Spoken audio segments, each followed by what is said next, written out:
Welcome to Tell Us Something.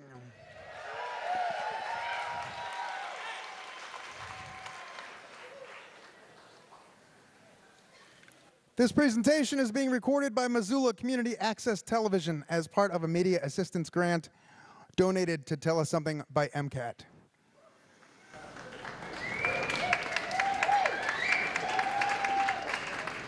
When you walked in, you were handed an audience participation paper. Please share your risk story on that sheet.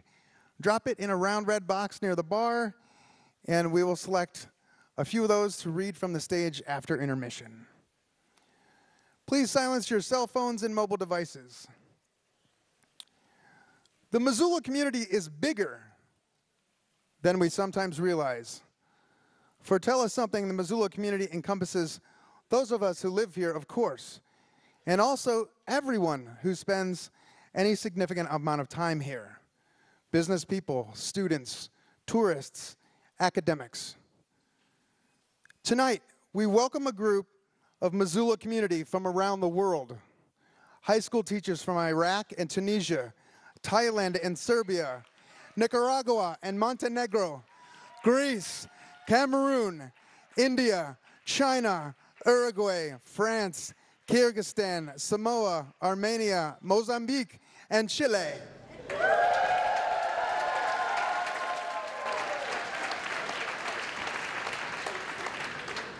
They visit as part of the study of the United States Institute on Secondary Education, American Studies, through the lens of liberty, equality, and the American dream. They spend almost 2 weeks in Missoula and then travel to Charleston, South Carolina, where they experience American culture from an entirely different perspective than what they find here in Missoula. If you see them around town, I know you'll make them feel like a welcome part of this community.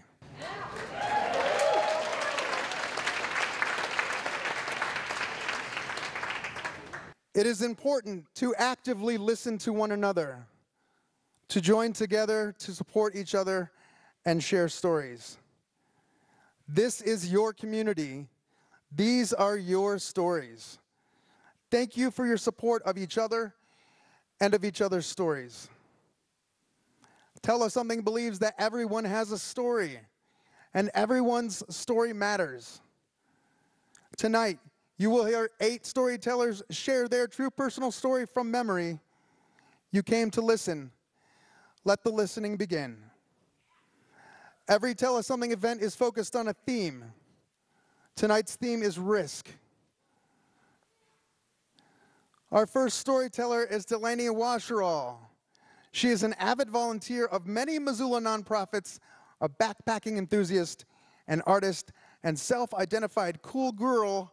Please welcome Delany Wascherol.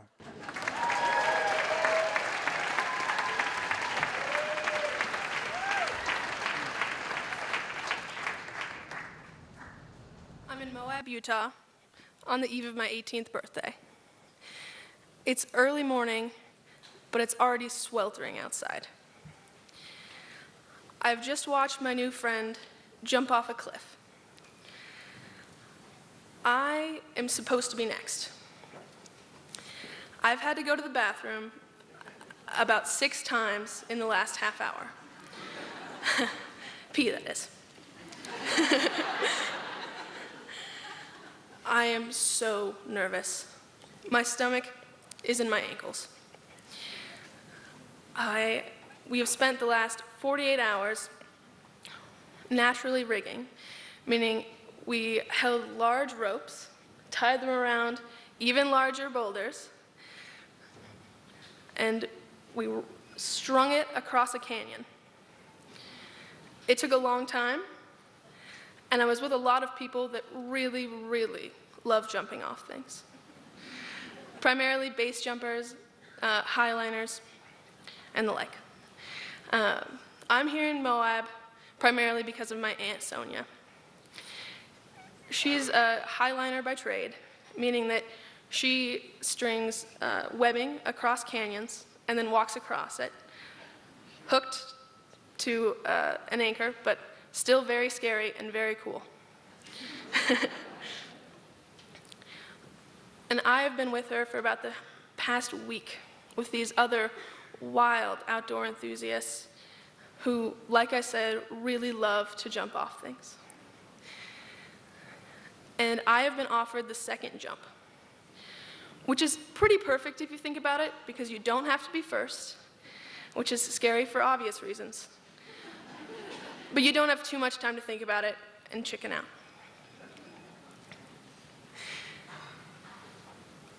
But I think I still might chicken out. There's something about being a human where you're wired to not jump off things that make it really hard to actually do so. So it's a bit of a trick. But I think I'm going to do it. I've spent the last couple days getting to know this wild group of people who do this professionally. And so not only do I want to do it because it looks like a lot of fun, I also feel like I'm the one that people think won't jump, so I really want to. And as an added bonus, as I said, it's the eve of my 18th birthday. In my mind, this is huge. I'm leaping into adulthood and leaving childhood behind. And that is kind of unusually scary. But so is this. And you very rarely get the chance to do something as physically dramatic as it feels internally. But here I am. So I might as well give it a go. So as we're setting up the rigging, I'm with these just badass people. And they keep giving me advice. Oh, you should just do it. You're going to regret it if you don't. But no pressure. Don't do it if you don't want. But if you do, don't shit your pants. I'm told that a lot, actually. Have fun out there, kid. Don't shit your pants.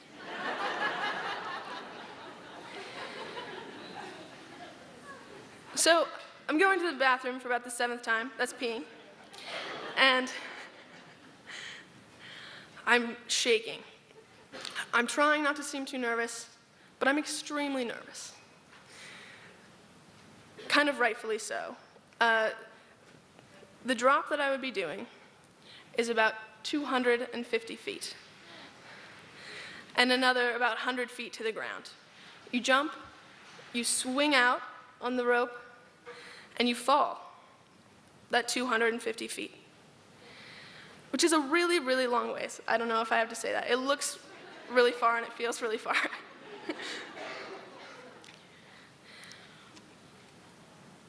But I know I have to do it. And so they tell me I've got about 5 minutes. They're setting up the rigging. They're pulling back up the rope. Someone has jumped before me. She sounded like she had a lot of fun. So they're setting it up. My Aunt Sonia is going through all the rules with me.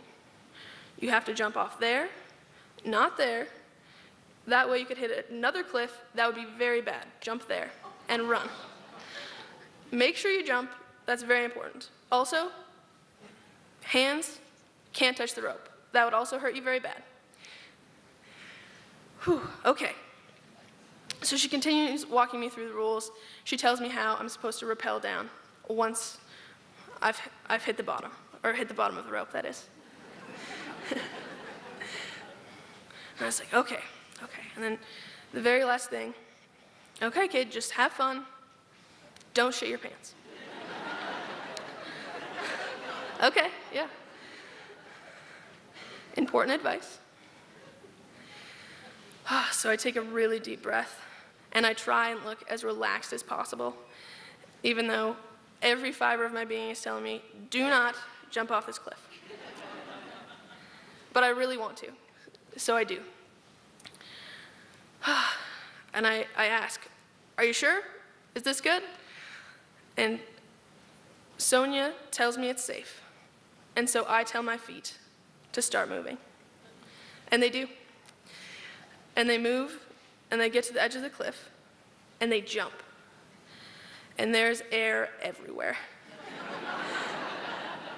My stomach's up top. There's yells of approval from the cliffs above. There's also really loud yelling that I realize is coming from myself. I'm having the time of my life. This is incredible. I'm having so much fun. And it feels like forever. I'm just looking down at the red rock beneath me, and it's swooping and swooping, and I just feel euphoric, and I feel so happy and so accomplished for actually making myself jump. But eventually, the static ropes, or dynamic ropes from above, catch me. They've got a little give in them, luckily, so it's surprising, but it doesn't hurt. I jolt a little, I've swung across the canyon, and I start swinging, and I can see the tiny people who were just my size a minute ago from the canyon, just yelling and giving me thumbs up. And I see another person below me, also pretty excited. But eventually I start to stop swinging. And I think, wow, I'm just euphoric. I feel so happy. But then I remember that I'm supposed to remember how to get down. I don't. So even though I did this really badass thing, I think, well, I've got to ask, which is pretty uncool, but it's a little bit risky. I can't just start tugging on these things because the ground is 100 at least feet below me. So I suck in my pride a little bit, and I holler below me because that's less intimidating. I say, how do I get down? And she's nice enough to tell me. And so I start to rappel down, and I just feel so contented and so alive. I'm grinning ear to ear, I'm sure, and I just feel so ready, and kind of clumsily, but surely, my feet hit the ground. Thank you.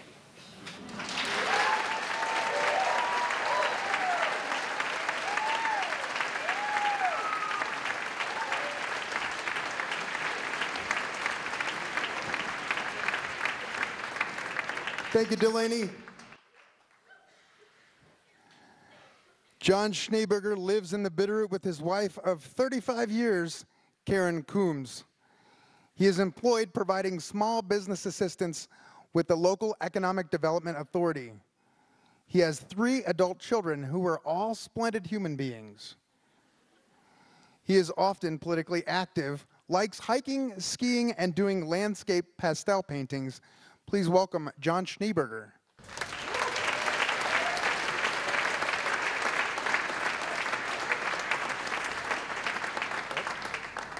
Okay.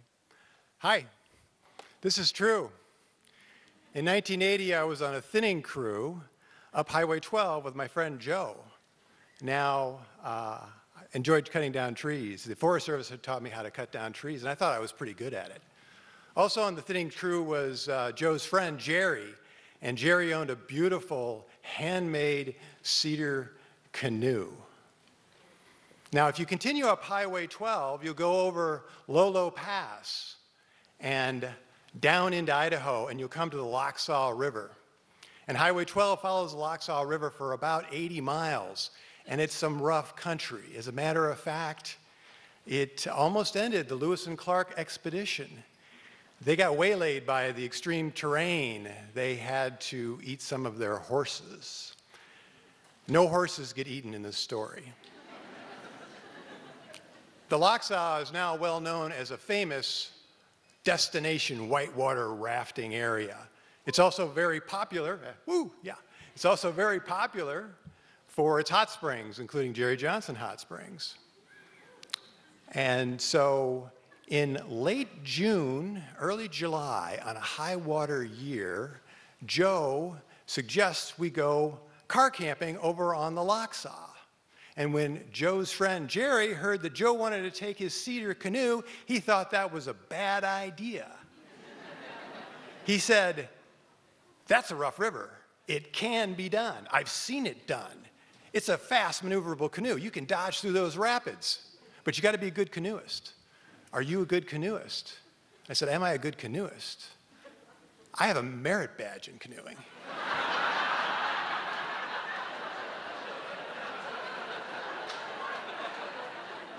I had gotten a merit badge when I was 12 on a lake in Missouri. I knew my J stroke and my draw, and I knew how to rudder. Oh, I was ready for all of this, you know? I'd been down the Merrimack, Class 1 rapids. I've been down the Current River. I knew that when you go hit the rapids, Class 1 rapids, you go straight down the V, right down the middle of the river. Ha ha, yeah. And so off we went to the Lochsa, and it was me and Joe and Joe's 4-year-old son. Now you're thinking, canoe, Lochsa, crazy. Now you're thinking, canoe, Lochsa, 4-year-old son, batshit crazy. But this is 1980. And so there were a lot less warning labels on Montana back then.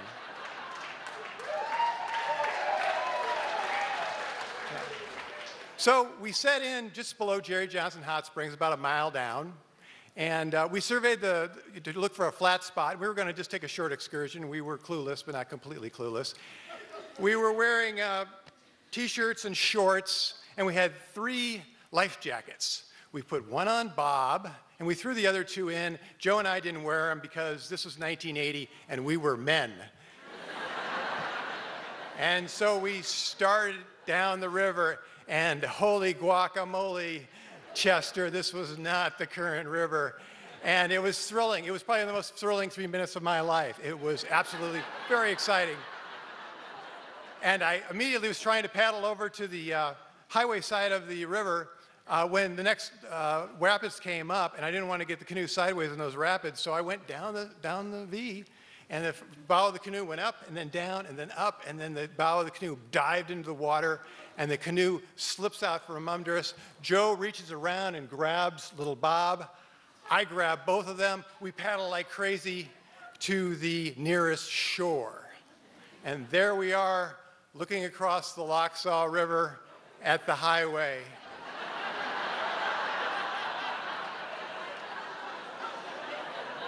Not swimming across that. Joe wasn't a strong swimmer. I had a merit badge in swimming.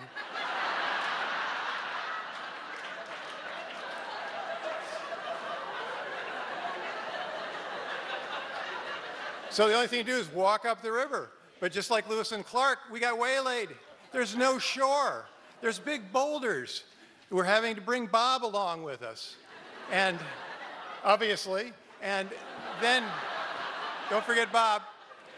And so it's about dark. Now we started at noon and it's getting dark, right? And we know we're at Jerry Johnson Hot Springs, and we knew that we had to cross Warm Springs Creek. And we thought we'd just wade across it. And when we got there, it's 60 feet wide and all white. And that's between us and the bridge. And by this time I'm a little harried, and I'm just, running on adrenaline, and I was going to prove that we could wade across that river. And so luckily Jerry gave me his car keys, and I proceeded to wade across the river, and it was a huge current, and by the time it got to my knees, it just swept me down the river. And I was tumbling in the river, and it was white, and then I can remember distinctly seeing the sky, and then white, and then the sky, and people ask whether I had that, you're going to die experience, but it was 38 years ago. I was 23 years old. Just to say, I was highly motivated to get out of that creek. Made it across the creek, looked across at Joe and Bob. Obviously, plan 1 did not work, waiting. So I was in search of a chainsaw at that point. My mission was to get a chainsaw. I had a really good idea, a good 23-year-old idea. And I drove, somebody was going up to Jerry Johnson. I got in the car. I went up to Powell Ranger Station. And I happened to find, by the grace of God, a couple of firefighters there who were fairly experienced, also 20-somethings though. I told them the story, And he said, what do you think we ought to do? I said, we need to drop a tree across Warm Springs Creek. And so off we went with all of our gear. They followed me down there. True story, true story. I was fully intending to cut down the tree myself, the biggest tree I'd ever cut down, but luckily when I reached for the chainsaw, the sawyer said, no, we got this, just move your friends upstream. And we proceeded to find a 3-foot in diameter Doug fir, chest height diameter, and he cut that down. And it was beautiful, did a beautiful job of that. And the Warm Springs Creek flushed that tree down the river. 10 tons of tree disappeared. You now see what I just crossed earlier in the evening. So we had a huddle, a bunch of 20-somethings came up with another 20-something idea. A bigger tree. We took a 4-foot diameter Doug fir that was probably big when Lewis and Clark were eating their horses in the 18th century. And he did a marvelous job of cutting this down. And it held on both sides. The trunk was out of the water. And the true hero of the story, the Forest Service guy went across with his Pulaski, chopping off the limbs, and he had his rescue webbing and secured the folks over on the other side, brought them across. Safety, relief, lots of hugs all around, as relieved as I'm going to be after this terrifying experience. And we got back in the car. It was midnight. And Joe, he was very thankful, but he said, couldn't you just taken a sleeping bag and stuck some matches in it and flung it across the creek? And I said, well, that's speculative. Instead of dropping trees across the creek, we could have thrown sleeping bags in the creek all night, and I doubt that the creek would have been impressed either way. But what we were sad about was the fact that we sacrificed 2 huge trees to our dumb asses. And what's also true is that now if you go up Warm Springs Creek, the creek that we had trouble crossing there, you go up 2 miles, you come to Jerry Johnson's Hot Springs. If you go up another 2 miles, back then and still today, you will find a very well-built bridge. Thank you.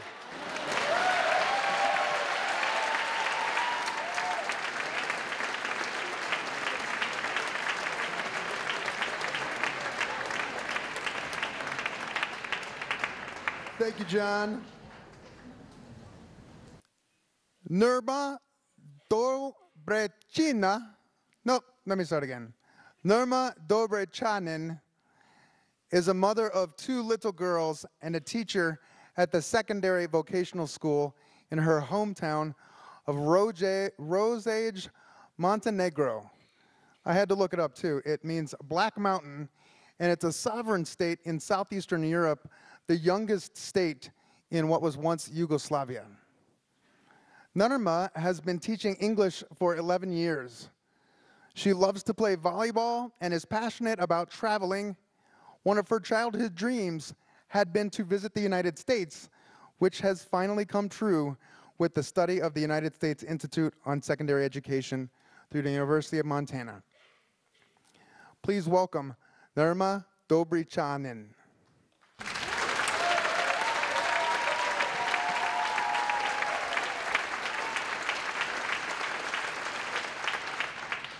Hi. Well, one of the biggest dilemmas I have ever had in my life was whether to come here or not. Because it was really hard for me to leave my 2 little girls for 5 weeks, and it's still hard. But eagerness to come to visit the USA and to learn more about its culture, people, customs and everything was so strong, so I decided to come anyway, as you can see. So after a 24-hour-long journey, or flight, which wasn't very comfortable because the space was too small, I couldn't sleep at all. And at the same time, I'm so scared of flying. And it's just not the fear that I was going to die in the plane. I felt really responsible for my 2 little girls, as well as for my unborn child. So I was constantly scared, anxious, nervous. My palms were constantly sweating. I could hear my heartbeat, and it wasn't pleasant at all. So finally, we landed. How happy I was to be in Missoula. But then again, Missoula? Wait, where the hell am I? I have never heard about Missoula before. I found out that I was going to participate in this program. So I felt like I was lost. I was at least 10,000 miles away from my home and from my family, and I was alone. And then I saw my coordinator. I was so happy to see her. But she only helped me lodging and settle, and she went. I was alone in my room. And when I say alone, it means alone not just in the room, but also in the whole building where we were staying, because I came a day earlier before all other participants. So I was a bit scared. That awkward silence was killing me. I looked through the window, and there were no people around. Usually you can see people in my country. That was something about the midnight. But here, there was nobody, not even a car to go past. I was thinking, what? Is this Resident Evil, or where am I? So, but it was really hard for me at that moment. I wanted to call my family to see if they're okay and to say that I was fine.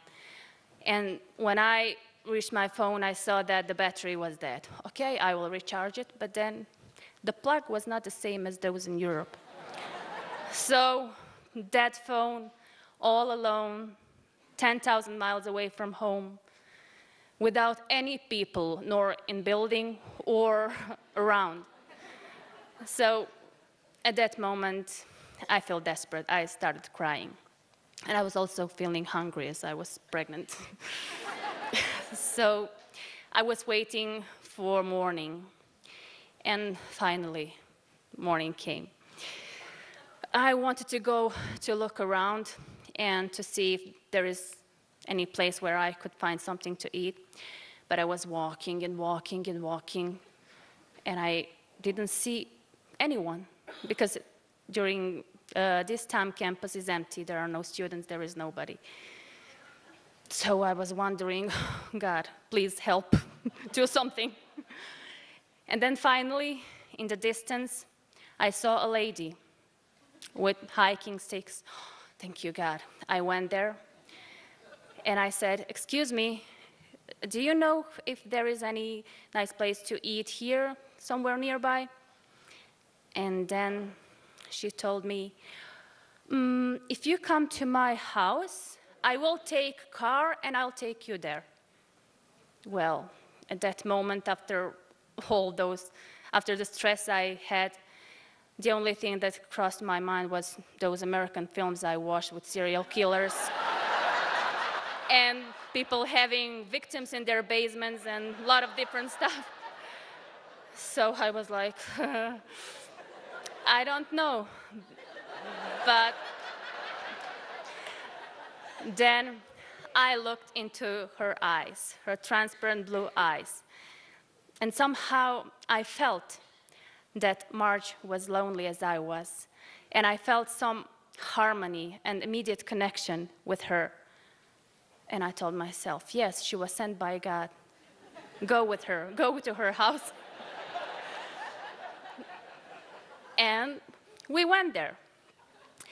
As soon as I entered the house, I saw many prayers on the table. It was kind of relief for me. And I felt like safe and a lot better than the previous night. And she took her car. And when we started driving toward downtown, she kind of went to freeway, and I was wondering, oh, sorry, where are we going? But I saw at some point that she's going downtown. She actually wanted to take me to her favorite place to eat.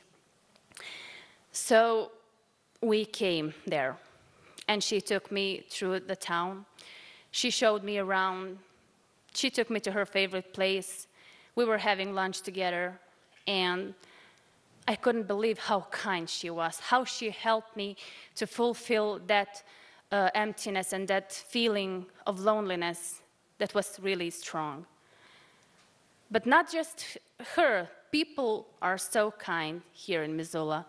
As we were walking through, I couldn't believe that so many people want to speak to strangers. They want to show them around. They're eager to know about you. They're asking you questions. They offer you to help with anything.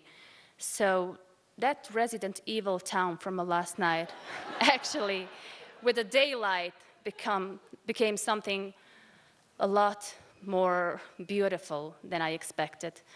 And I was like, I'm not in that story anymore. I'm to a completely different story, like a fairy tale. So I would really like to thank you, Missoulian people, to thank Marge for everything. Thank you.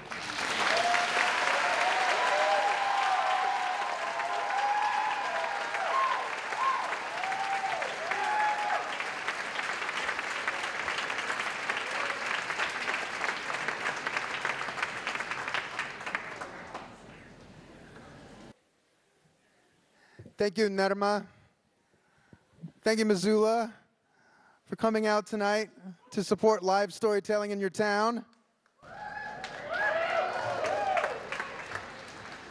I know you have a lot of choices about how you spend your time and how you spend your money, and I'm very grateful that you chose to spend it with us tonight. Part of our job here at Tell Us Something is to help people get their stories heard. We do that here at the live event in Missoula 4 times a year. We're also doing it in Helena twice this year. We're planning a Butte event in the fall, hopefully. And we help people get their stories heard on the Tell Us Something podcast, which, if you haven't subscribed to it, you should subscribe. Beyond subscribing to the podcast, when you see it being shared on your social media feeds, share it, comment on it, rate us on iTunes. That is so helpful in order to get other people to discover the podcast as well. Thank you so far to all of the storytellers for this evening.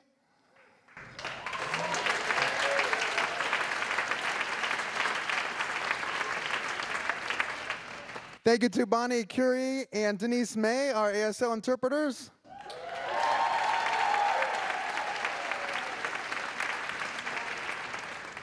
Thank you to our sponsors, Logjam Presents, The Wilma, Gecko Designs, CabinetParts.com, the bookstore at the University of Montana, Fact and Fiction Books, Missoula Broadcasting Company, Enlighten Labs, Missoula Federal Credit Union, Fieldy Design.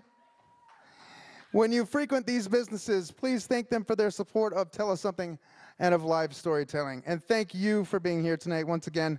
Let's take a 10-minute intermission, and when we come back, we will hear from you, audience participation. Thank you.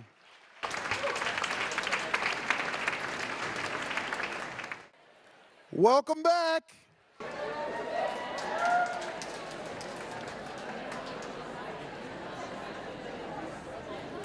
So now we're going to hear from you this next little bit. And Susan, are you down there still? Timekeeper? Marlise, can you help? Great. We're only going to do 5 minutes, not 10. So it might be worth it to do it on your phone instead. So we're going to have a 5-minute audience participation piece. My friends Lauren and her sister Johanna Champa are going to take us down that road. Thank you. Hello. All right. I moved by 2 states from Seattle to Montucky to follow a boy, something which, as a feminist and an independent human, I had promised myself never to do. I now live in the healthiest home I've ever lived in, with the most functional family I've ever had, myself, the aforementioned boy, and our terror of a cat. It turns out the stupid choice to move for a man was the best life decision I ever made.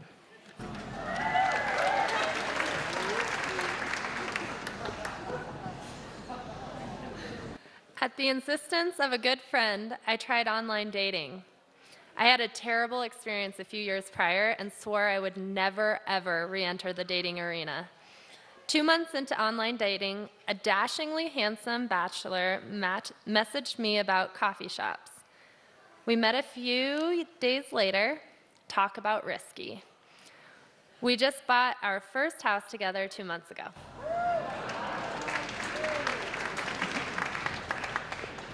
I once walked out on a volcano which began erupting right under my feet.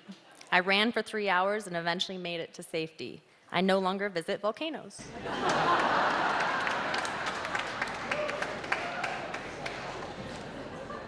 8 years ago, I took a risk and signed up for a social dance class in college. The course was 1 credit and taught everything from the foxtrot to country swing. I had never danced before. That fact, coupled with a fair amount of social anxiety, meant I was terrified to attend. A few weeks later, I met a really sweet guy who wound up introducing me to the love of my life. We're still together today. Despite all of life's ups and downs, we always know we can rely on each other and keep dancing through it. To this day, I have no idea what made me want to take that risk, but I'm glad I did.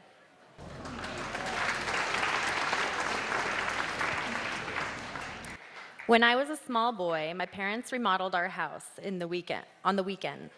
The workmen covered a large hole in the second-floor bedroom I shared with my slightly older brother. The cover-up, a sheet of plywood, was an attraction the 2 little boys, and it wasn't long until we pried it up. My brother threw a stuffed animal, Millicent, into the hole and dared me to jump in and get it. At great risk, in I went. When the false ceiling in the kitchen gave way, I sailed down and landed on the floor, just missing my dad. I landed so hard, I became temporarily paralyzed and had to go to the hospital. Nothing lasting happened to me, and Millicent was safe, so it was worth the risk.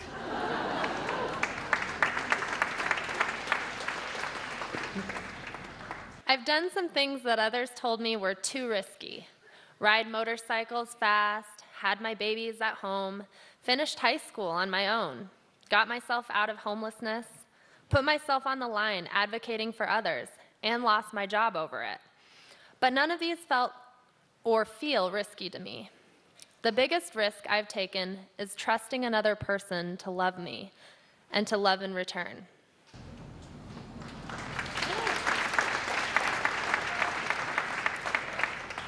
We're actually doing it in the balcony right now. Risque.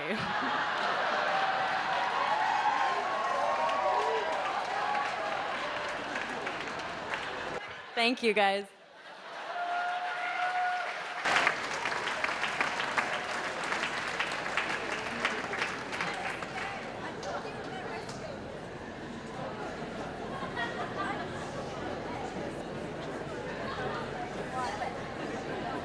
Careful up there.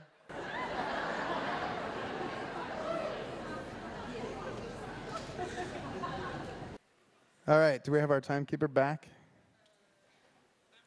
All right, we have a fill-in. Awesome. Thank you. All right. Joe Nickell is a lefty writer and the creator and co-host of the first television series ever broadcast on the internet. He plays percussion in the Missoula Symphony and drums in the band Motorhome, which once wrote a song inspired by a Tell-A-Something story. Joe's relationship status is complicated, which is how he likes it. Please welcome Joe Nickell.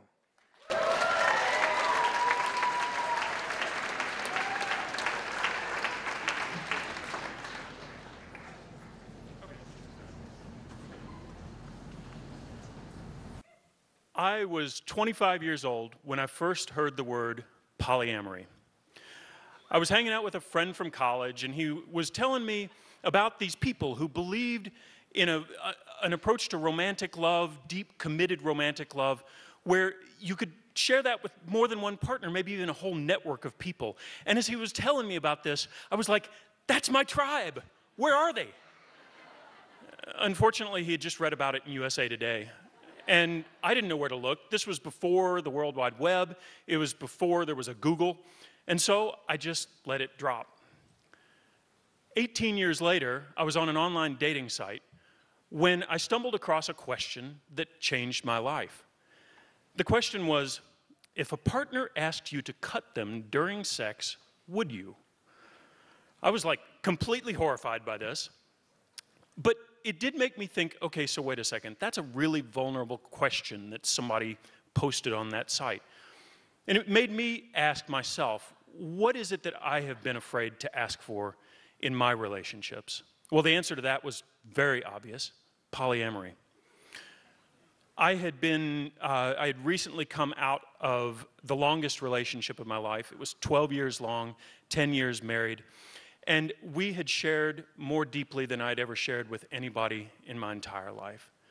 And yet, in all of that time, there was one word that had never parted my lips: polyamory. It wasn't that I was unaware of myself and how I am. As a matter of fact, time and time again during my marriage, I would find myself falling head over heels, infatuated with some friend or another, even as I was constantly head over heels in love with my wife. And I just didn't know what to do with that. It's like none of the relationships around me had been modeled in this way. As a matter of fact, I grew up in Kentucky, the son of some really lefty, liberal, do-gooder people who modeled a kind of relationship that was, one man and one woman. They met in high school. They graduated. They got married at the end of college. They had kids together, just like their parents and their parents before them, just like every movie and TV show that I ever saw.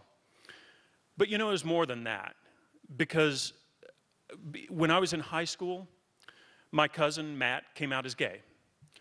Well, this was a wrenching experience for our entire Kentucky family. Particularly his parents, they were traditional Baptists who believed that this meant that Matt was going to hell to burn forever based on who and how he loved. And then, 2003, the state of Massachusetts, hallelujah, legalized gay marriage, right? And the pundits got on TV, and they were like, you know what this means? The next thing that's going to happen, people are going to start marrying their pets, and they're going to start marrying their toasters, and they might even start marrying multiple people. And you realize at moments like that as far as our culture is concerned, I'm even more shunned than the gay people now, because I'm as bad as the toaster marriers. So, and even today, all 50 states you can get gay marriage is legalized, and yet I can't even link my Facebook profile to 2 partners. So I kept my mouth shut. Because see, here's the risk. Here's the thing. By coming out as who I truly am inside, I risked, ironically, being left alone. A born relator, forever single. That night when I was on the dating site and had this thought process that spun out, I made a decision, and I went back and I changed, well, I didn't change all the answers, but I reviewed every question that I'd answered on that dating site, and I changed them away from what I thought other people might accept, and I changed them to who I am. And then I sat back and waited to see what would happen. The end of 2015, Christmas 2015, I was alone for the first time on the holiday. And I was starting to think that maybe this polyamorous dream of mine was just so much fantasy. And so I decided to get back on the dating site and start looking a little further afield. And I came across a profile in Spokane, Washington. I saw this photo that took my breath away. And without looking at any of her other photos, without reading anything she said about herself, without even seeing how she answered all those questions, I sent her a message and I said, "You win at online dating, and I have to meet you."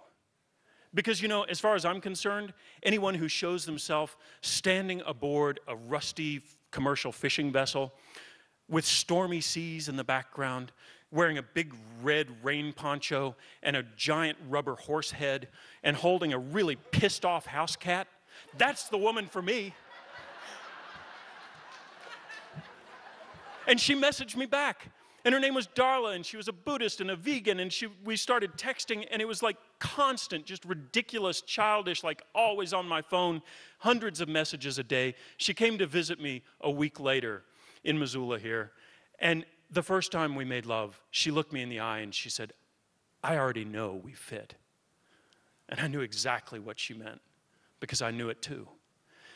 And a couple of weeks later, I was trying to get my gumption up to talk about maybe this non-monogamy stuff when she said it first. She said, "What do you think about polyamory?" And so we started reading books and talking constantly about this stuff, listening to podcasts, and we talked and we talked and talked, and we loved and we loved and loved. And today, we share rings together to symbolize how far and how deep we've come. And I'm great friends with her other partner, Eric, who's a mechanic at SeaTac. They first bonded over their shared love of diesel engines. I know nothing about engines, so I'm really glad that Darla has an Eric in her life. You know, being poly in Missoula, it kind of sucks. I've dated a succession of mostly monogamous people who think, well, maybe this poly thing, I could maybe give it a try, until they fall in love, and then it doesn't seem like their thing anymore. But, you know, then there's the case of Melissa. Melissa and I met a couple of years ago on a dating site, different dating site, and she messaged me back, and I was like, I get to go on a date with her? And I mean, she was so beautiful and she seemed smart, and then I met her and she just exuded this warmth and empathy that I was like, I need more of that in my life. And so we dated for a while, and then we kind of fell out of touch for a while. And then she came back to me because she wanted to talk about this polyamory stuff more and understand more about it. And so we started talking more, and we read the book together, and we ended up starting a Facebook group for local poly people, and lo and behold, there are some of us out there. Although it's a secret group, you can't find it because there are a lot of people who still are worried that they could lose a job, lose a family, lose custody because of who they are inside. And eventually, you know, this relationship has blossomed into the kind of relationship where, you know, next week I am having a fairly significant medical procedure. And for most of you, you probably would ask your husband or your wife or your brother or your sister to be there for you. Well, to me, the person to ask is really obvious in my life, and that's Melissa. And I'm sure that during the day, she'll be texting back and forth with Darla, my partner, my other partner, and, you know, probably sending compromising photographs. And Darla will be happy that there's a Melissa in my life. Last night, I was talking to my therapist, and he's gay. He went through the whole revolution of the last 30, 40 years. And he said to me, "Joe, you're about to push back against one of the last great taboos in our culture." And I guess maybe that's true, but what I know is that as I have become more true to myself and more open with my friends and family and lovers about who I am, it has created what feels like a safe space around me for people to be more open and more vulnerable with me. And as a result, I feel more deeply connected and more widely connected with people than I ever have in my entire life. You know, I was 25 years old when, oh, something beeped. I was 25 years old when I first heard this word, polyamory.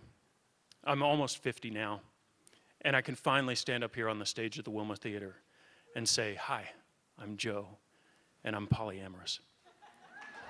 Thanks.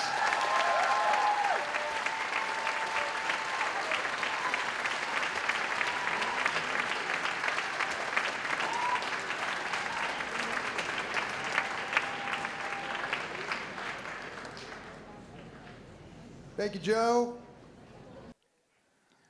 Joe wants me to let you know that anyone interested in connecting with the poly community in Montana can look him up on Facebook and he'll take it from there. That's what he said. Geoff Sutton is an avid traveler, and his favorite way to see the world is on a motorcycle. He has ridden across China, the Altai Republic of Russian Serbia, Oman to the North Cape of Norway, and the most southern point of Africa. He continues to ride and explore new places around the world. Please welcome Geoff Sutton.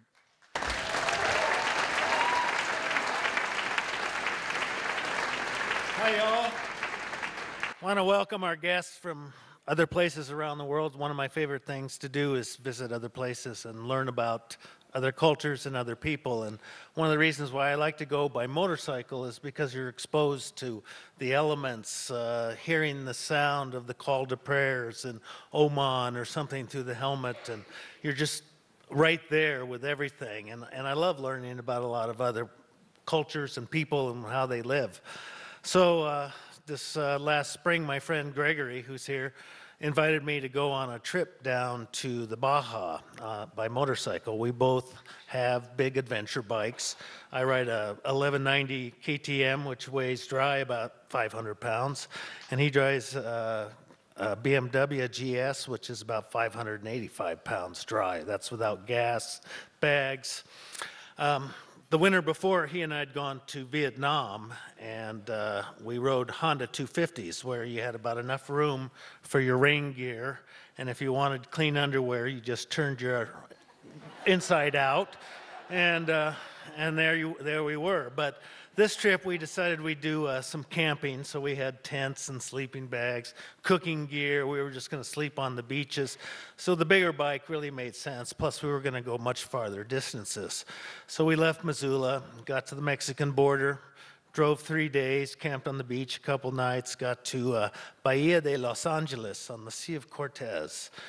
Rented a little palapa on the beach, and while we were sitting there, the guy says, "Hey, you guys ought to go to this little other place, San Francisco San Quito," and it's a little bay but it's 130 kilometers on a gravel road. And he says, "Yeah, well, they did the Baja 1000 there a little while ago, but they just plowed it, and it's in pretty good shape. The Baja 1000 is a really rugged motorcycle race of 1,000 kilometers through Mexico." So I said, "Yeah, that sounds pretty good." And the next morning I wake up and beautiful sunset, but the night before I had sort of a bad feeling because I'd been down here about 12 years before, and on a BMW 650, which is half the motorcycle size of what I'm riding. And my friend Hank Harrington and I decided to ride part of this road, and after he fell for the 4th time, we decided, that's enough. So I said to Gregory that morning, I said, I'm a little nervous about this, we got to be careful, and we decided that if it was too bad, we would just turn around and come back.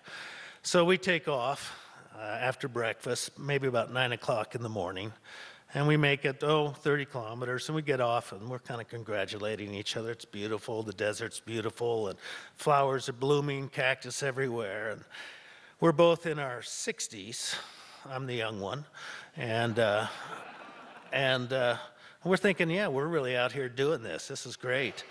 And we go on, and the guy had told us there was a big hill, and that was the worst part of the trip. We get up to the top of the hill. I immediately drop my bike and went, it's okay. We pick it back up. Greg says, I'm going to lead now. So he takes off. The road's really kind of gnarly. It's sand, it's gravel, and these are big bikes. We probably got 700-800 pounds under each one of us. So you're just going like this and gritting your teeth, and it was a challenging ride, but we were managing it, and we made it 100 kilometers, and I'm about 200 yards behind Gregory, and I come up over the hill, and I look down the road, and there's this bike on the road, and I don't see Gregory. So I go, oh shit, and I get all of a sudden hit about 12, 14 inches deep sand. And I'm just going like this, and I kind of ride my bike up to the edge and just drop it, run down there, and I see his helmet sticking out from underneath the bike. And I go, "Gregory, are you okay?" And I hear this, "I broke my ankle." And I go, "Oh, shit, we're in trouble now." So I run up there, and I take his helmet off, and he's got blood running down his face. And trying to assess the situation, so I drag him out from underneath the bike, and we try to see if there are any bones sticking out of his leg, which there weren't, fortunately, and trying to decide what are we going to do. And he says, "Well, I got some pain pills in my bag there," but there weren't any pain pills.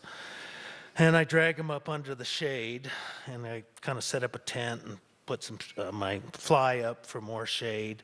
When he crashed, it was 92 degrees. It was about noon, and we're 100 kilometers from town, and we haven't seen anybody on the road all day.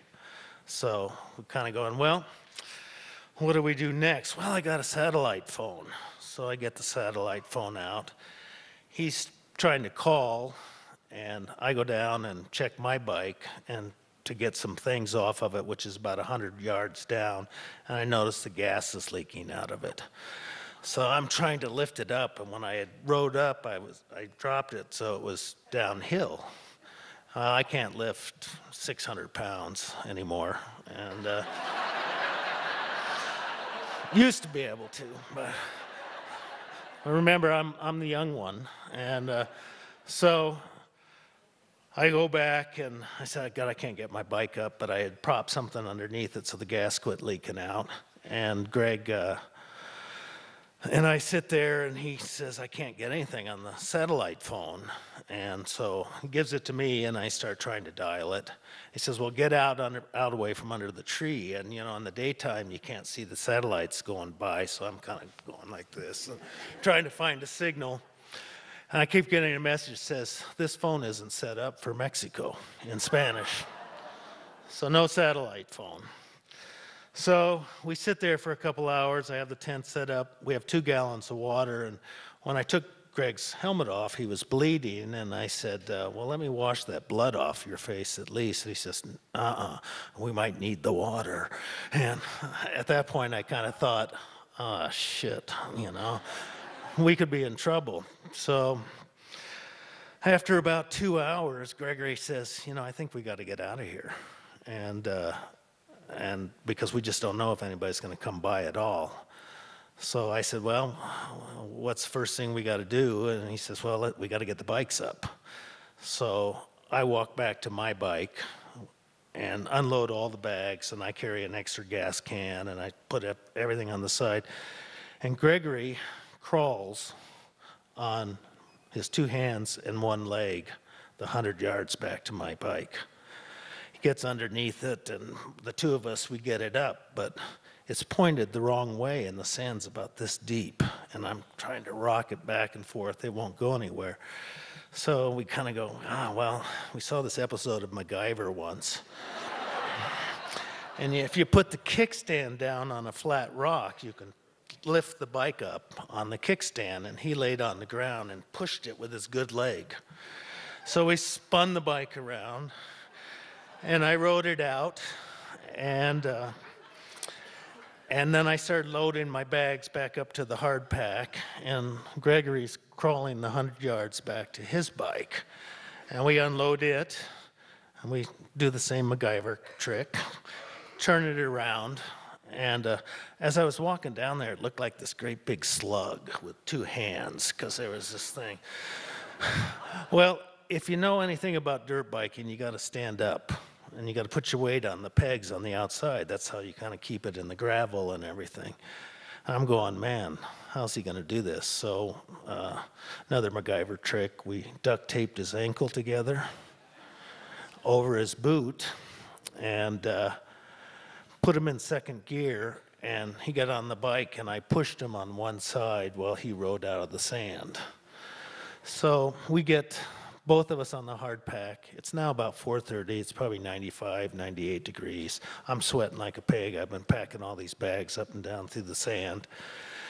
So we said, let's go. So we take off, and We get up to the top of the hill. We decide we're going to camp out. We camp out alongside the road. And the next morning, we get on the bikes. We ride all the way back into town.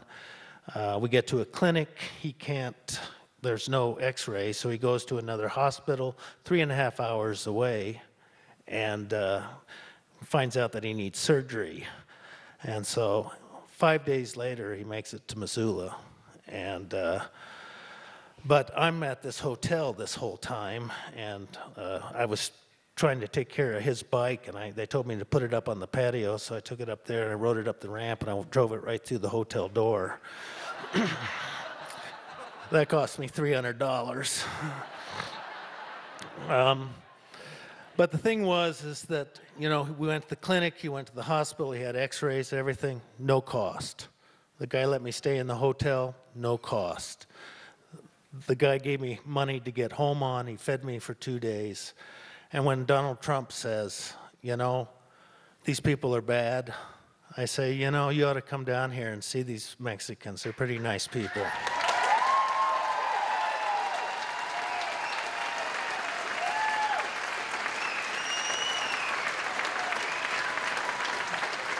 I would actually tell them they're better than those backstabbing Canadians. Thanks.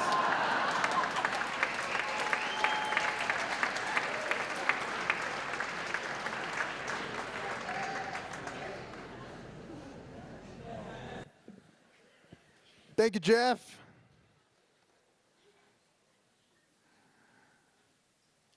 Brihannala Morgan has been working to protect Indonesia's tropical forests and the people who depend on them for over 15 years.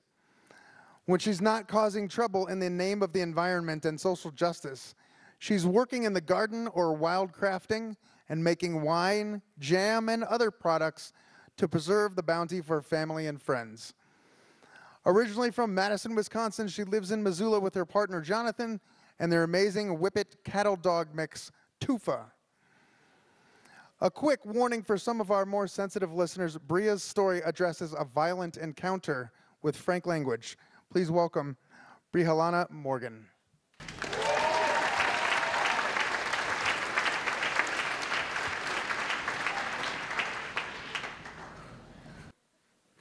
So I'm standing on the top of Mount Jumbo, and I'm wondering whether I'm going to paraglide off.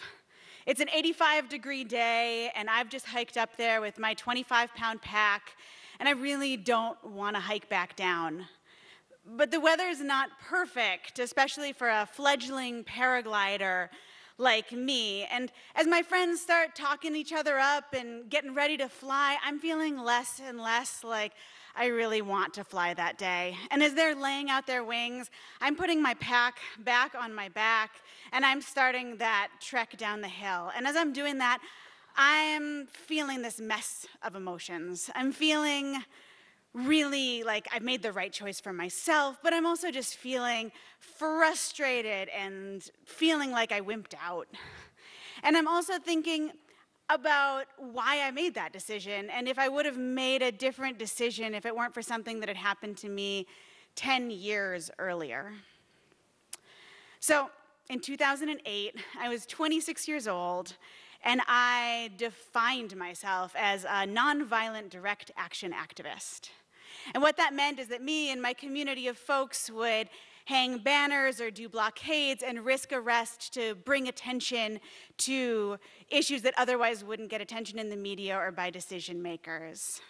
And these actions, although they seemed really risky to people on the outside, actually tended to follow a pretty similar pattern. You would do the action, you would get arrested, but then you'd generally get let out pretty quickly.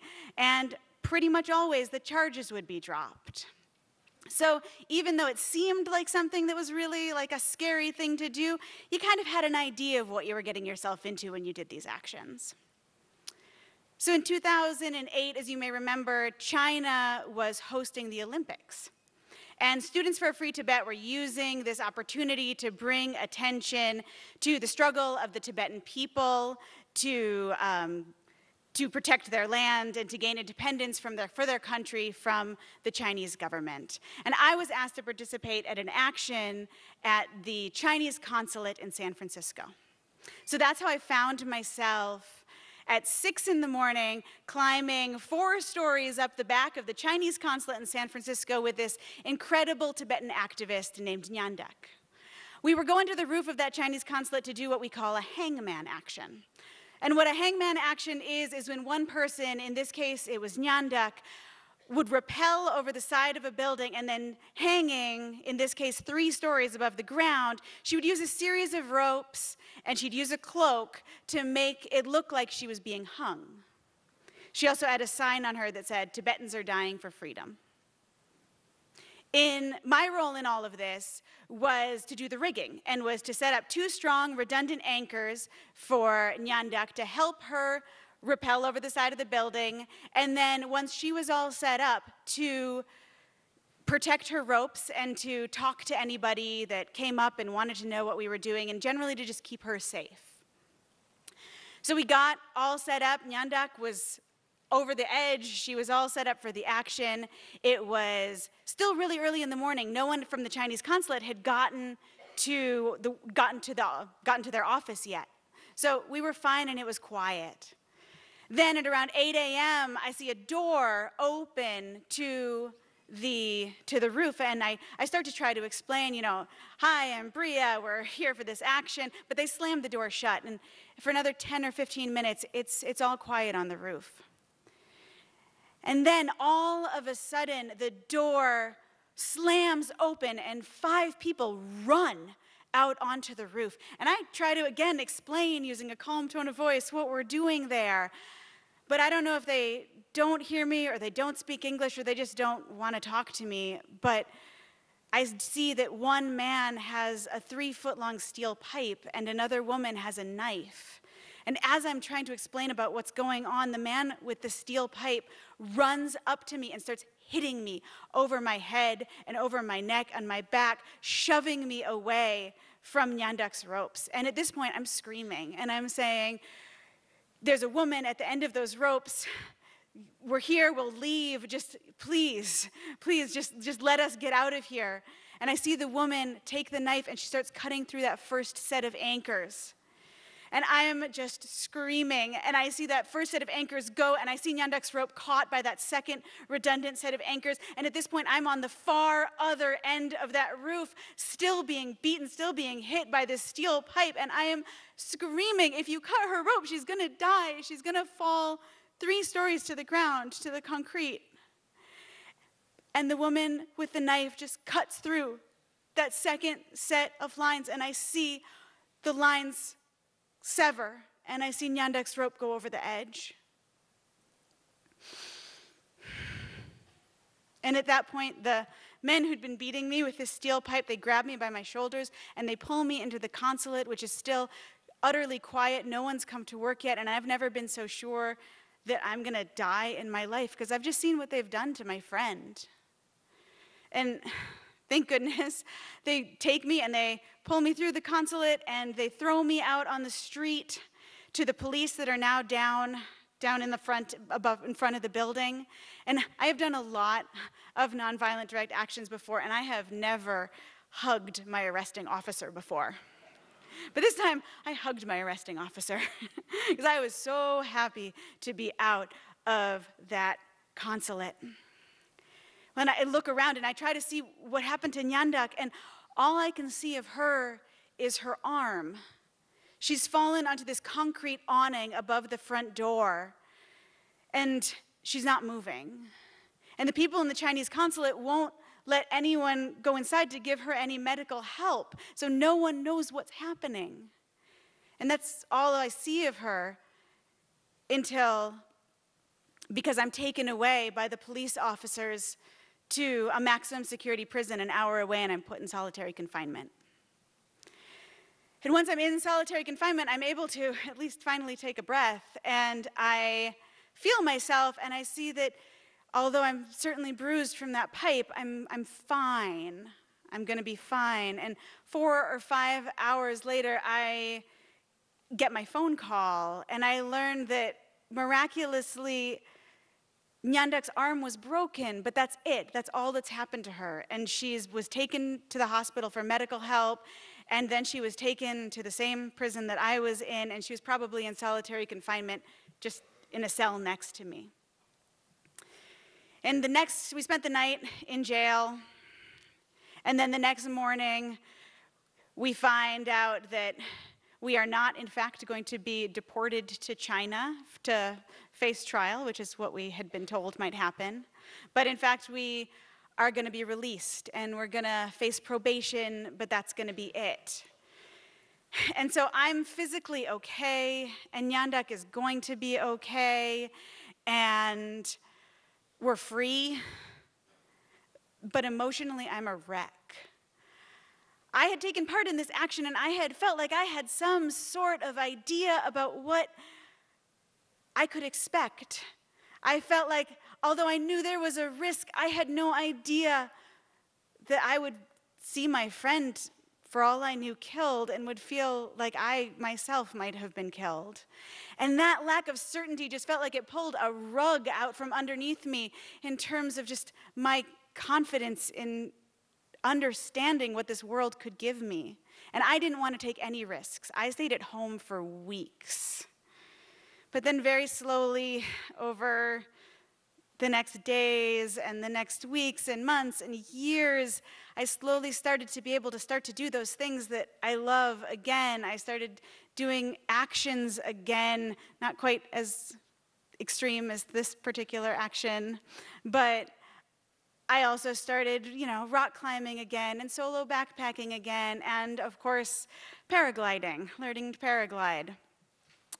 And as I was walking down Mount Jumbo that day, leaving my friends up top to launch, I reached my car and I felt at peace because I knew that I could feel the scars of what had happened to me that day, and I could still feel them hurt.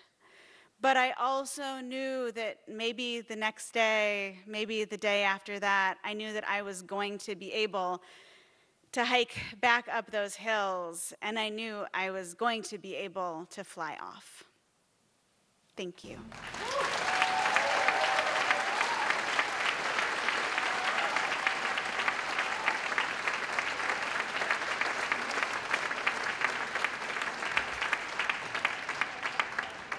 Thank you, Bria. We have one more storyteller. Before I introduce him, I wanted to tell you about some exciting Tell Us Something things that you have to look forward to. We are taking sign-ups for the Tell Us Something Youth Summer Camp at Zootown Arts Community Center. The camp runs in the afternoon from Monday, July 30th to Friday, August 3rd. To learn more or to sign up, visit tellussomething.org/events. There are a limited number of slots left, so sign your kiddos up now. We are taking story pitches for the next Tell Us Something in Missoula in October. The theme is It's Complicated. We're also taking pitches for the fall Helena Tell Us Something event. The theme there is Neighbors. To learn more about pitching your story, go to tellussomething.org and click Tell a Story. Mike Robinson has been a certified journeyman farrier for the past 15 years, working on about 2,500 horses per year. He has worked on just about every type of horse breed and discipline there is, from race horses to trail horses, ranch horses to show horses, drafts to minis, backyard pets to police horses. In addition to horses, he regularly works on mules, donkeys, and burros, and the occasional llama, the occasional sheep, the occasional goat, pig, and cow, and he has tended to the foot care of species of ungulates he can't even name at the La Crosse Municipal Zoo. Please welcome Mike Robinson.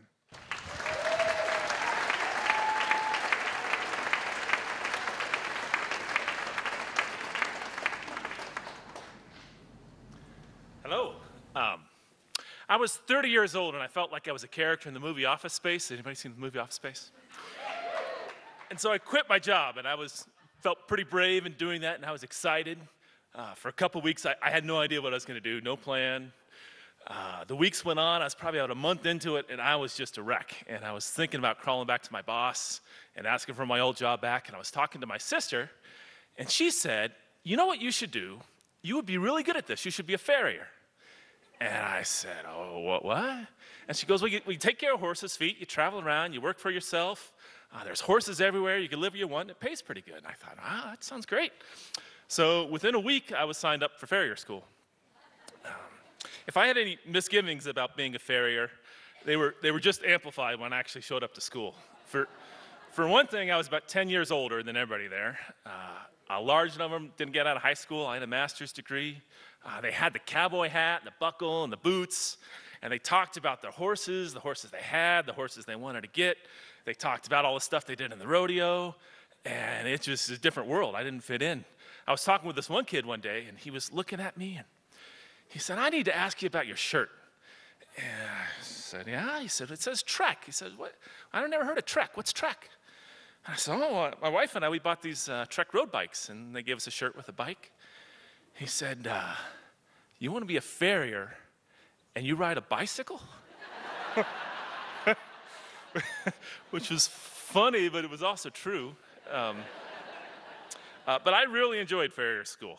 We spent about 2 hours a day in the classroom, and I enjoyed that. I was probably the only guy there who enjoyed that. But we worked in the forge and the anvil and working with your hands and learning how to shoe a horse. It was great. It was the antidote. I'd spent the last couple of years in an office, so behind a computer, and this was great. The hard part for me was the horse part. I could deal with the foot, but being under a horse, these are scary animals. They're big, they're powerful. The school got some rough horses, too.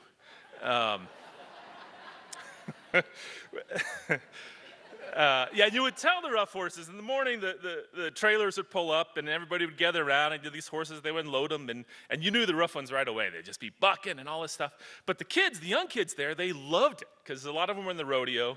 And the whole thing with the rodeo, it's like it's a sport. It's you against the animal. And the rougher the animal is, then that gives you the bigger chance to prove yourself against it. So they would all be fighting over the rough horses, and I'd just stand back in the crowd and try not to notice anything until all the rough horses were gone, and then there's this 25-year-old mare that's just standing there asleep. And I'd volunteer for that one. And that worked pretty good for about 6 weeks. And I was standing in the back doing my thing. I think I was pretending to pull a splinter out of my finger. And Curtis, the head instructor, he says, hey, you haven't done one of these yet. And I knew my number was up. This is going to do it. I kind of went and got my stuff, and I get out there. And when you got one of these horses, you do them outside, and they have a little round pen. And it's a big show. Everybody shows up. This is going to be the most exciting thing that happens there that day. And I'm walking out there, and I just think I'm going to demonstrate to everybody here, including myself, this is not me. And when guys went out into the pen with these horses, they had a strategy. Everybody had a different strategy. They shared strategies. Some of the really big guys, or the dumb ones, they just grab hold and hold on. And the horse would tire out eventually, or send somebody to the emergency room, and that happened more than once. The second thing they would do is they use a twitch, which is a loop of chain on a stick. And this is kind of ugly, but you grab the horse's nose, and you put that chain on there, and you twist. And you could twist a little bit, but they would just keep twisting until that nose kind of turned upside down. And the horse would just buckle under the pain. And then you could go around and work on the feet, and he couldn't object. And I wasn't going to do that either. The third thing you could do is they would rope the horse. They'd rope it, and then in a way they would throw the horse down on the ground. And the horse would be thrashing around. And if you watch a horse when he's on the ground, when he stands up, he throws his head and his neck. And that uses that momentum to get to his stomach, and then he could stand up. But if he's thrashing and you could hold the head down, then the horse is going to be a lot calmer, quite a bit calmer at least. And so you would ask for help. You'd call out to the crowd, and there was this big guy. His nickname was Hoss. Everybody had a nickname. Hoss, this big guy. He'd come out, he'd sit on the head, and the horse would calm down, and you do that. And I thought that looked great. My problem was that I didn't know how to rope. Not even close. So this is a horseshoeing school, and you could ask any questions about horseshoeing, but roping was I guess a prerequisite to the school. Yeah. So that wasn't for me either. So I walk out there, and I had nothing. The only thing I had going on was I've been around a couple mean dogs. I should call them scared dogs, not mean. They're baring their teeth, and that's exactly how this horse looked. It's with the ears way back. And I was walking up to him, and I knew with a dog, you kind of let him sniff you. So I kind of look out, and you don't look him in the eyes, and I walk up to him, and it worked. The horse comes up, and he sniffs me, and I'm standing there, and I kind of start to pet him, and he shies away, and I keep doing that. And after about 5 minutes, everybody's gathered around, and they had quite seen something like this. And so the heckles start coming in, and they say, "Hey, Trek!" That was my nickname. I said, "Hey, Trek, you're supposed to be working on her feet, not taking her on a date." Yeah. Yeah, these guys were just hilarious. But I didn't mind, because as far as I was concerned, this was going pretty well. Like, no one was hurt. I was just standing there petting the horse, and quite a while, I get back to the foot, and I finally got a foot up, and then another foot, and it was probably 2 hours, and everybody had long cleared out as soon as they saw that there wasn't going to be a show here, but I got it done, and I was thinking, man, maybe there is something to this. Like, maybe I shouldn't be so intimidated by the horse. Like, maybe there's something that I thought you had to be born to it. I thought you had to be raised in it, but maybe it's something that I could apply myself and work on. So the horse part got better. School ended. You end school, you have a final exam, a written exam, and I aced the written exam. And then you have this practical test. You got to make the shoes and fit them on the horse and trim, and you're graded on all these things. And Curtis came to me afterwards. He said that I got the highest score that he's ever get out as head instructor there. So I was proud of that. Thank you. He had only been there a couple years. In fact, the owner of the school, he came and he grabbed my elbow after this, and he asked if I'd want to stay around for a year or so as an assistant instructor. And I said, wow, that sounds pretty good. How much does it pay? And he said, well, it's more an honorary thing. You get some more experience. So I said thank you, and I'm going to go get to work. We're moving to Minnesota after this, which is another story. And my wife, she left about a week early. She found us a house to live in, and she found herself a job. And I spent the last week of school getting my truck all outfitted. I had all the shoes and the racks and the forge and everything in back. And I was so proud. I had these business cards printed up. It said Mike Robinson, Farrier on it. And so I drive up to Minnesota. I get there at night. And the next morning, I head out. I wake up early, and I'm just so excited. It's going to be my first day working as a farrier. And I head out. And I have to say, most of the kids at the school, when they went home, they had their horses, and their family had horses, and their friends and neighbors had horses, and they had a place to start a business, and I didn't know a single person with a horse. So my plan, I was just going to drive around, I was going to look in the fields for a horse, and then I'd pull in the driveway and introduce myself. And so that's what I did, and didn't go very well. It was a weekday, and I knew it was a weekday, and most people weren't around, and I would write a little note on the back and say I'm new to the area, and I'd leave the note on their door. So the people that were home, didn't go very well. Most of them liked the ferry they had. Thank you very much for stopping by. Or the ones that actually talked to me, that didn't go well. They said, well, how long have you been a farrier? A couple hours, I guess. Or, tell me about your experience in horses in general, and that didn't go very well. And by mid-afternoon, I laugh about it now, but I was not doing well. I was probably as depressed as I ever been. And I got thinking, how did I get here? I had this nice, stable job. I had 6 years of higher education invested in this.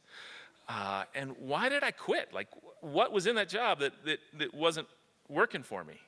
It wasn't my boss. I got my little timer going off. It wasn't my boss. My boss was great. The company was great. We actually did interesting work. What did it say about me that I couldn't do that? And then what am I doing driving around rural Minnesota, pretending to be a farrier? I'm not a farrier. I'm just a fraud out here. And my heart was just had this pit of growing in here. Like, what am I doing here? I don't know. And so I said, in Minnesota, they say you just got to have the strength to do what, get up and do what needs to be done. And so that's what I was doing. I was going to work till 5, and it was almost 5, and I was working my way home, and there was a single horse out in the field. I thought, this is probably my last stop for the day. So I pull into the driveway and knock on the door. I start going through the speech, and she stops me right away, and she says, that's not our horse. That's our field, but we lease it out to this woman who has the horse, and her nephew comes out and trims it, so she doesn't need anything. And I said, okay, thank you. And I turned to go, and she says, but, she says, we do have a goat.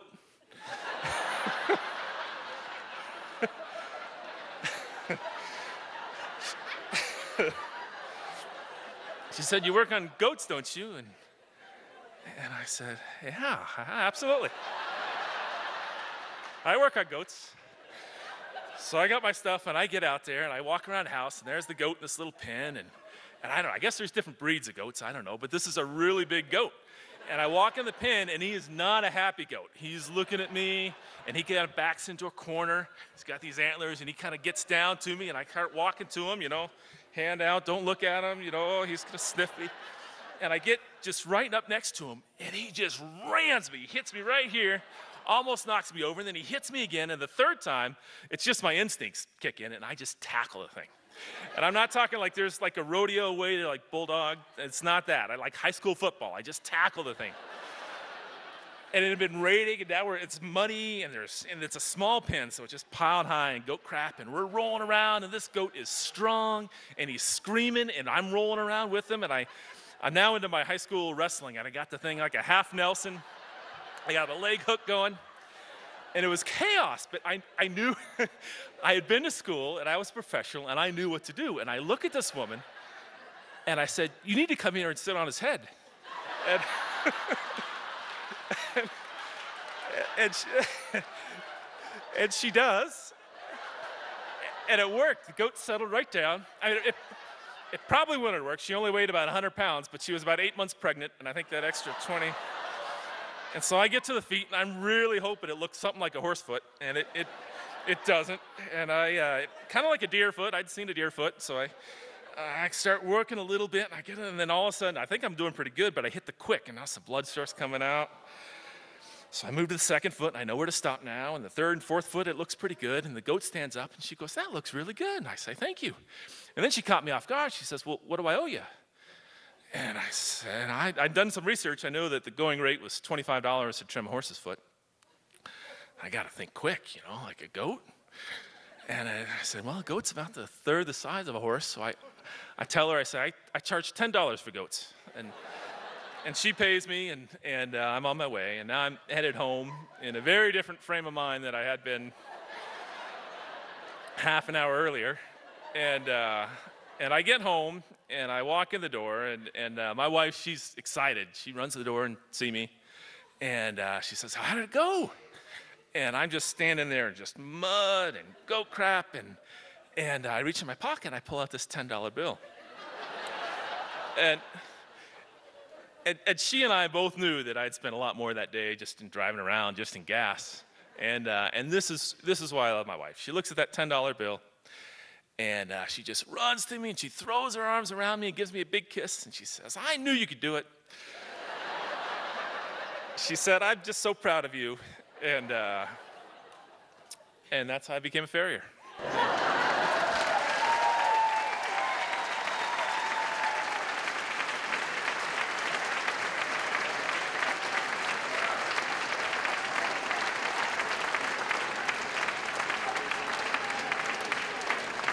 Thank you, Mike. Most of all, thank you to our storytellers, Delany Wascherol, John Schneeberger, Diane Reinhardt, Nerma Dobricanin, Joe Nickell, Geoff Sutton, Brihannala Morgan, and Mike Robinson.